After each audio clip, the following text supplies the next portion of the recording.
Who is the biggest troll in history? Victor Lustig. He sold the Eiffel Tower twice. In 1925, Lustig presented himself as a government agent selling the tower for scrap metal. The businessman who bought the tower was embarrassed to go to the police after the fraud was revealed. Horace de Vere-Cole. In the 1800s, he bought specific tickets to a play and then gave them away to bald men on the street so that when everyone took their seats and the bald men's heads reflected the light from the stage, they spelled out "fuck" as seen from the stage. Hannibal saved his army by tying torches to the horns of 5,000 cows and driving them one direction. The Romans thought they were the enemy army and converged on them, while Hannibal quietly snuck his 10,000-man force out of the valley by another route. New videos every day. Please subscribe. Eric the Red. He wanted people to come and live in his newfound ice-covered land, so he named it Greenland. The book Collapse by anthropologist Jared Diamond has a pretty good account of why Eric the Red might have called it that. A lot of places in the north are actually quite green and balmy in the summer, which might explain why he gave it that name after arriving there for the first time. This Chinese general, whose city was besieged by a much larger army, so he opened the main gate and sat atop it playing his flute. The enemy thought it was a trap, so they packed their stuff and left.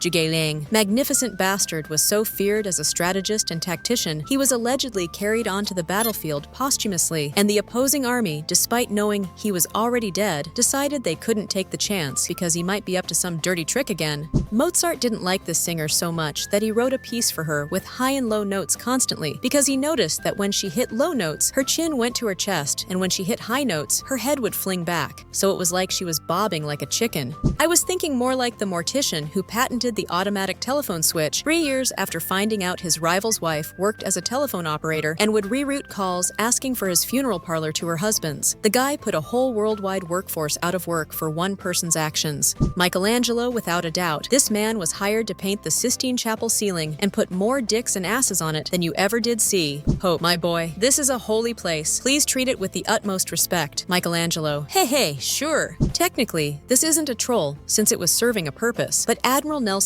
was escaping a French fleet when a man fell overboard. It was Nelson's policy of never leaving anyone behind, so he turned his ship around to go pick him up. The French saw his ship turn back toward them, assumed he had reinforcements coming beyond the horizon, so they turned and ran. In the 30s, 40s, BBC did an April Fool's broadcast where they told people how spaghetti was made on trees. They literally showed fake spaghetti trees, and since not many people in that time knew how spaghetti was made, lots of people believed it. Sergei Korolev. The dude was getting frustrated with the Soviet government because they weren't interested in funding his space exploration projects, so he got his news department to publish articles about how Russia was getting close to sending something into space. As expected, the US took the bait and started working on their satellite program, and the Soviet government freaked out when they saw the US doing that, so they funded Korolev's projects. He and his department played them good.